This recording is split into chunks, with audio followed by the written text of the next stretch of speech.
Now arriving downtown Santa Monica Station.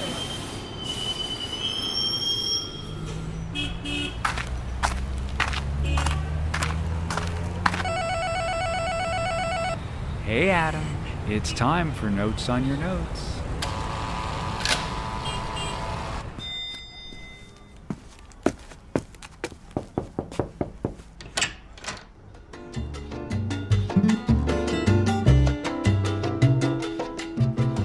I'm Adam Lesser. And I'm Joshua Townsend. Welcome to Notes on Your Notes, a podcast about the creative process and storytelling. Yeah. Well, speaking of that, I went to a movie this weekend, Adam. A movie? Yeah. Oh, good. I'm glad people still go to this.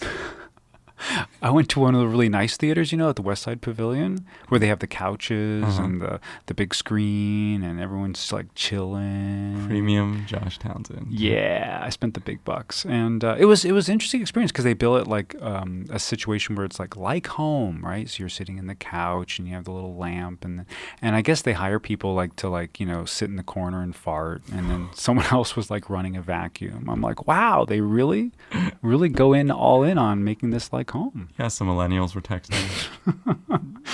Yeah, you must have been at the same show. This sounds like a world. It is a very specific world. And then that's the other thing I noticed in the movie trailers. All the movie trailers before the film started was in a world where, right? That was always the voiceover. This shocks me. In a world. This still shocks me because I thought they stopped doing that. Not in these previews. It was amazing. One after the other. In a world. In a world where aliens rule man, only one man can, like that. Yeah, exactly, just like that. Okay. And which actually got me thinking. I'm like, that's so important for us as writers, storytellers, is to create the world in which our story lives. So important. And I'm just going to go right to David Simon, hero of mine, creator of The Wire, and most recently The Deuce. Mm-hmm. And Treme. If you go to the WGA on 3rd and Fairfax and you ask for the show Bible for The Wire, you can see his pitch letter that he wrote to HBO. And in it, he talks about Baltimore being a character in that show. And I think it's an extreme example of how important setting and place and language is to someone who's a writer. He's specifically a little bit on the, I don't want to say extreme, but it's very important to him. And so for people to start thinking of that, setting is really important to how we feel when watching a movie or a film or reading a book. Other great people who do this well, Wes Anderson. Oh, wow, he does, yeah. Mm-hmm. Creates very, very specific world. Mm-hmm. If Simon, because he's a journalist, is really tied to reality and fact-driven world, I would put Wes Anderson, who's much tied to fantasy worlds, but also incredibly detailed. Guillermo del Toro is probably on that tip as well. Yes. You've said this to me, but you feel like Woody Allen. Yeah, Woody Allen, yeah. I feel it has to do with specificity and also motifs and themes of what they really like to plumb and get into. I also find that usually when people are doing something historical, something in the past, they tend to be a little more driven to get that accuracy, that specificity. And then if you go into the world of, if you go into the world of future or sci-fi, they also, there's a strong tendency to get more specific because you're creating the world. You know what I'm realizing, Adam? Tell me. Is that we make an assumption that because it's in present day, give or take, that we don't need to do that kind of specific work. When we write contemporary, I think sometimes we just think because we live in this moment that we don't need to think about the specificity of the world. And one example where you can tell that people did actually think about specificity is, I think, indie films. Oh, good. If you think about yeah. Napoleon Dynamite, such a specific world, right? Even though it's contemporary. You sometimes talk about, you notice cars in movies a lot. I do. It's so true. That one with the Volkswagen bus, the one, Little Miss Sunshine. Little Miss Sunshine. I mean, that's an iconic bust, and it was definitely a character in the piece and very specific. There's also that one where in almost every indie film that has a strong point of view, the lead character will drive like a quirky car or something with a little bit of, style. as opposed to more mainstream films where they're being funded by like Audi, and then they'll give everyone a bunch of Audis, and it's just ubiquitous, cool black Audi. Yeah. Mhm. My litmus test for contemporary movies that don't pass the litmus test is you could move the story to another city Mm-hmm. and nothing would be different. You could change that, cross out that slug line that said, street cafe, New York City, and it could be street cafe, Chicago or Atlanta. And it's like, you wouldn't know the difference. Right. That's a problem. Yeah. We were talking about Baby Driver, right? Recently. Ooh, Baby Driver. So yeah. Baby Driver was shot in Atlanta, and I weirdly recognized it because I lived in Atlanta for 3 months. Oh. But a lot of people I spoke to did not know where that movie took place.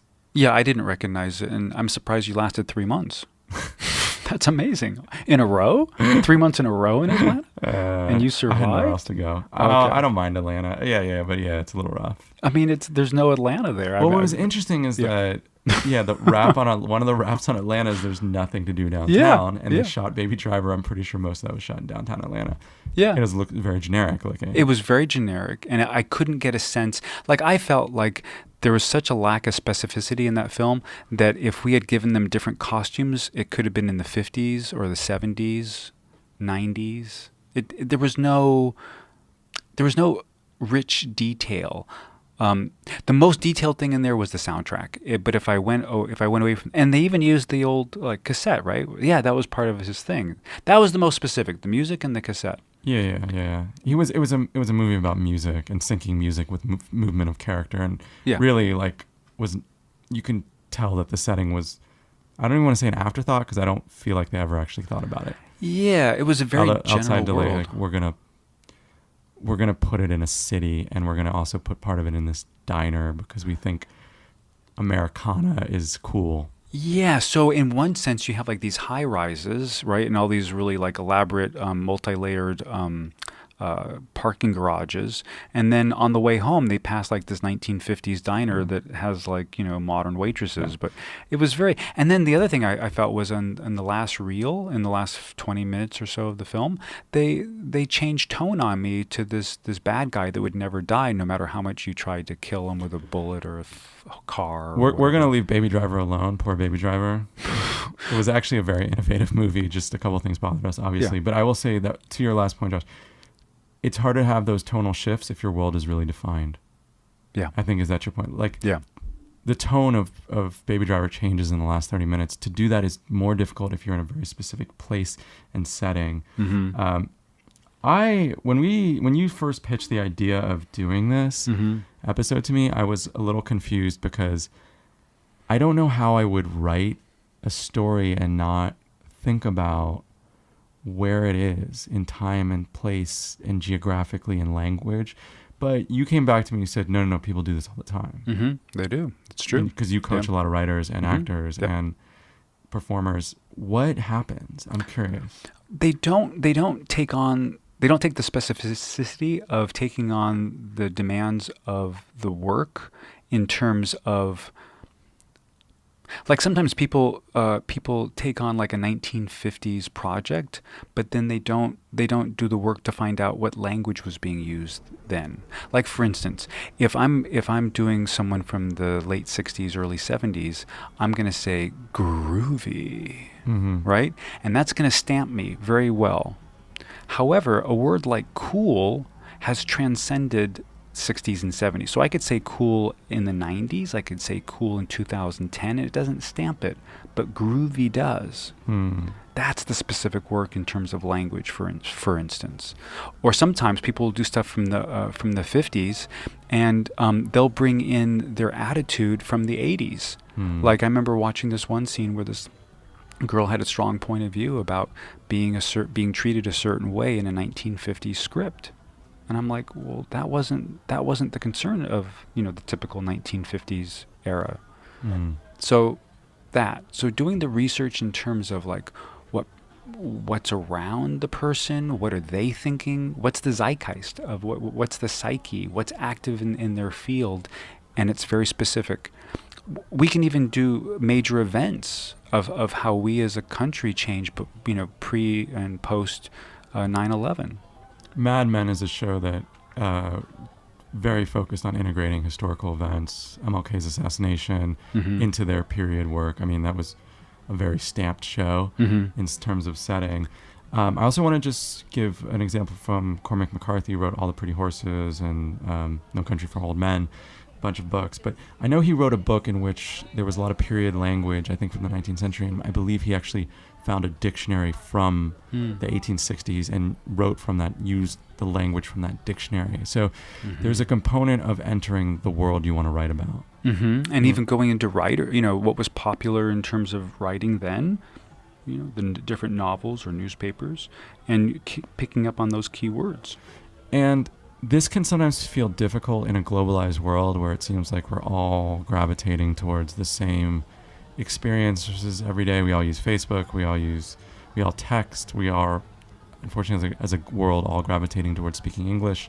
But there are still, one recommendation I give to people about creating worlds is to try to find someone who has a very different worldview and a very different daily experience and a very different way of interacting with the world. Like, even they use their phone differently than you, and sitting down and spending a lot of time with them and seeing like how they see the world differently than you, as a way to seeing how, even if you're writing a contemporary script, just to see how that world should be unique in its own way. Yes, someone from Arkansas on a cell phone has a completely different point of view than someone in the heart of LA or San Francisco. Okay, so takeaways to help you create your world, we would say research, find the language, objects, landscape unique to that world. You often think about, like, in terms of objects, like the slinky and the hula hoop are actually temporally different, right? Like they occupy different periods in history. Yeah, absolutely. Go to find out, like, if you're dealing with like a young mom and you're dealing from something from 1992, then the great thing to do is to find out what was the number one holiday gift at that time. That's an interesting example. Yeah. And because it's that kind of specificity that someone will link into, and they'll be like, oh my God, that was me, right? That's really important. What were the jeans? What were the, fashion? Yeah. Physically, the second thing I would say is physically go to that place if you can afford it, if it's possible. If you can't, have that place come to you with music, photos, videos, anything you can do. Just research it and bring that world to you. Yeah. Diaries, eat the food from that time and place. Paula McCann wrote a book called The Paris Wife, which is the story of Hemingway in the 1920s as told through the perspective of his wife, his first wife. It is so detailed and so brilliant about Paris during that time. I was shocked to find out she wrote it from a Starbucks in Cleveland. Wow. So there are no excuses. That book is so specific. Okay, I'm going to throw one down. I just came up with that, Adam. Tell me. Literally just now. Okay, so a lot of people say, okay, well, technology, blah, blah, blah, And I'm going to say the reverse. I'm going to say use technology to go more personal. And what that means is let's say you wanted to write, I'm just going to make this up. You wanted to write a thing about a cacao farmer in Panama in the jungle. I just made that up. Cacao. Josh's dream. My dream, which I have no hope for, but it's a dream. And so, go on to Facebook and find a cacao farmer that's in Panama, right? And then find out how to get a hold of them. And then talk to them on WhatsApp or Facebook and actually Skype with them. Yes. And then they can show you around the farm, and you can hear the language and you can hear the concerns, and you can do that anywhere in the world for free right now. So you can visit it virtually for free. Be willing to listen. Just be willing to listen. I say that all the time. You got to listen. You just got to listen. I don't believe it. People don't believe me. They just have to listen. You're absolutely right, though.